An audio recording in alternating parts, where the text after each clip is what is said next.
Assalamualaikum warahmatullahi wabarakatuh. Salam dan bahagia Bapak Ibu Guru Penggerak.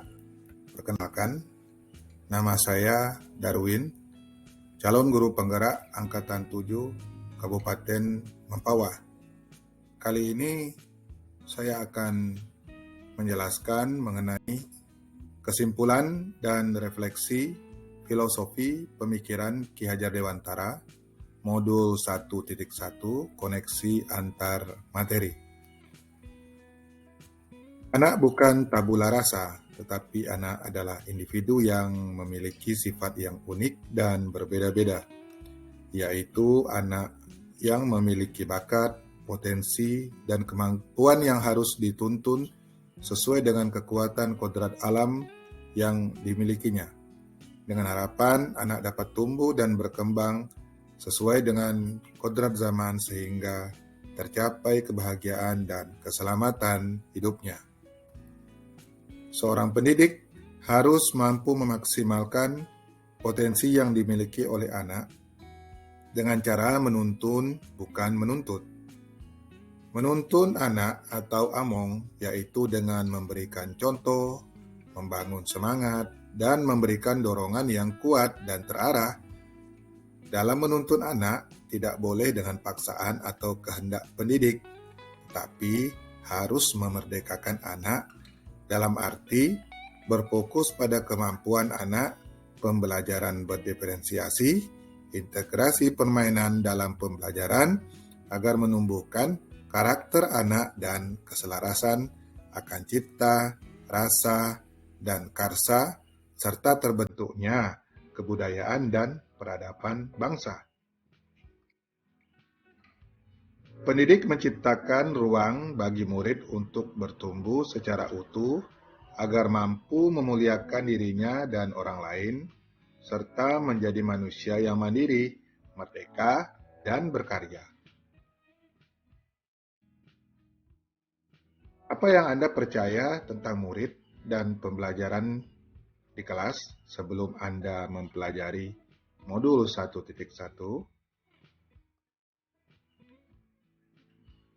Saya menganggap bahwa ketuntasan dalam pengetahuan lebih penting daripada sikap, spiritual, dan keterampilan. Sehingga anak dikatakan berhasil ketika nilai kognitif sudah melebihi kriteria ketuntasan minimal atau KKM. Pembelajaran efektif adalah ketika guru menjadi pusat sumber belajar dan mengabaikan sumber-sumber lain. Saya juga menganggap diri saya senang dan bangga dengan siswa yang pintar dan kecewa dengan siswa yang kurang pintar, apalagi nakal. Yang keempat, saya melakukan pembelajaran dengan metode ceramah, diskusi, dan tanya jawab, karena itu dirasakan efektif tanpa memperhatikan minat dan cara belajar siswa. Kemudian, anggapan bahwa murid yang pintar adalah murid yang nilai pengetahuan dan keterampilan yang tinggi. Selanjutnya, menyamakan kemampuan siswa dalam menyerap materi pembelajaran tanpa memperhatikan kemampuan anak. Melakukan model pembelajaran yang monoton dan kurang bervariasi di setiap pertemuan. Dan yang terakhir, siswa yang sering melakukan pelanggaran berat mendapatkan hukuman, yaitu dikeluarkan dari sekolah. Apa yang berubah dari pemikiran atau perilaku Anda setelah mempelajari modul ini? Nah, perubahan pemikiran saya adalah 1. Pendidik ibarat petani yang menuntun tumbuh dan berkembangnya kepribadian dan potensi anak. 2. Setiap murid adalah individu yang unik dan memiliki keistimewaan yang berbeda-beda. 3. Melaksanakan pembelajaran yang berhamba pada murid dengan memerdekakan anak dengan memperhatikan potensi belajar anak. Keempat, menuntun karakter anak secara mandiri dan kritis, serta terintegrasi dengan permainan edukatif. Dan yang kelima, melaksanakan pembelajaran berlandaskan pada kebudayaan nasional dan kearifan lokal.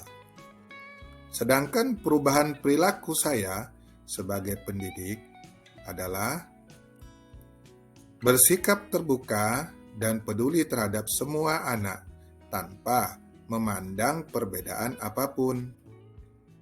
Lakukan pendekatan bagi siswa yang kurang aktif dan kurang pintar dalam pembelajaran. Memberikan kebebasan kepada anak untuk menyelesaikan tugas sesuai dengan kemampuan dan kreativitas masing-masing.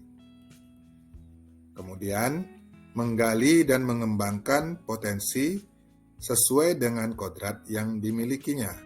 Dan yang terakhir, mengatasi siswa yang nakal dengan pendekatan dan pembinaan secara persuasif.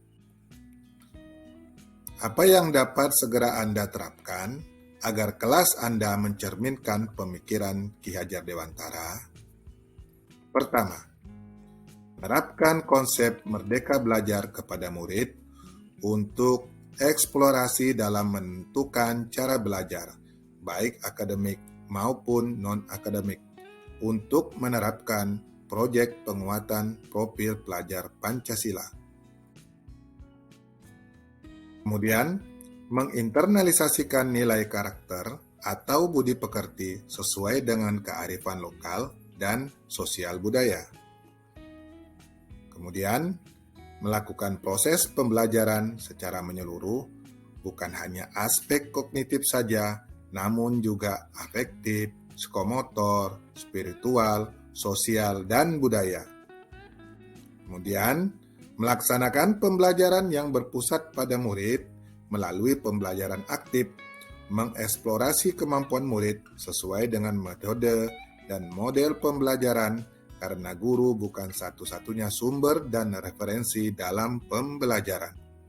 Selanjutnya, menghargai setiap perbedaan karakter murid yang terlahir berbeda-beda dan memiliki keunikan sesuai dengan kodratnya. Selanjutnya, mendidik dengan kesabaran, tekun, dan ikhlas dalam mendidik murid agar terwujud pembelajaran yang menyenangkan. Selanjutnya, melayani murid agar tercipta budaya positif di sekolah dan di kelas.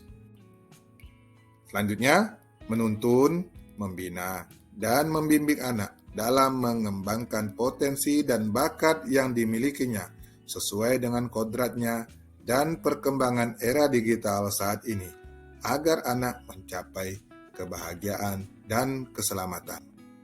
Dan yang terakhir, menerapkan pembelajaran berbasis permainan edukatif dan pembelajaran berdiferensiasi sesuai dengan karakteristik anak. Demikian paparan dari saya. Terima kasih atas perhatiannya. Salam guru hebat, salam guru penggerak. Assalamualaikum warahmatullahi wabarakatuh.